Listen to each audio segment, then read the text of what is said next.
আপনাদের সবাইকে জানাই শুভ দীপাবলির অনেক অনেক শুভেচ্ছা, অনেক অভিনন্দন, কালী পুজোর অনেক শুভেচ্ছা। আর সত্যি মানে আমার এই 14 নম্বর ওয়ার্ডে ঘুরে প্রত্যেকটি মণ্ডপ দেখে আমার দারুণ লেগেছে। এটা আমার 8 নম্বর। আর মনে হচ্ছে আমি আমার পাড়াতেই আছি। আমি বেহালা পৌরশ্রীর মেয়ে। তো ছোটবেলায় মনে পড়তো যে পড়ে যাচ্ছে যে আমি এরকম বন্ধুদের সাথে পরিবারের সাথে ঠাকুর দেখতে যেতাম। আজকেও আমার সেরকমই মনে হচ্ছে। আমি রাজু স্যারকে ধন্যবাদ জানাতে চাই, আপনাদের সবার প্রিয় পৌরপিতা রাজু স্যারকে।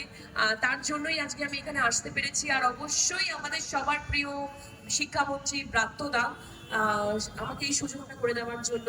আর আপনাদের এটাই বলবো যে আপনাদের দীপাবলি খুব ভালো কাটুক। আর একদমই স্যার তো বললেনই, দেবী চৌধুরানী আমার এই ক্যারিয়ারের ভীষণ ইম্পর্টেন্ট একটা ছবি, যেখানে শ্রাবন্তী কিন্তু দুষ্টু মিষ্টি নায়িকা নয়, একজন লড়াকু অভিনেত্রী, একজন নারী শক্তির চরিত্রে আমি অভিনয় করেছি। আর যেখানে মা কালী, মা ভৈরবী অনেক ওতপ্রোতভাবে আমাদের এই ছবির সাথে জড়িত। আর তার আশীর্বাদ নিয়েই আমরা ছবিটি শুরু করেছি। আর আলটিমেটলি আপনারাই সাফল্য দিয়েছেন এই ছবিতে। তো আশীর্বাদ করবেন যাতে আরো ভালো ভালো ছবি আপনাদের উপহার দিতে পারি। সবাই খুব ভালো থাকবেন।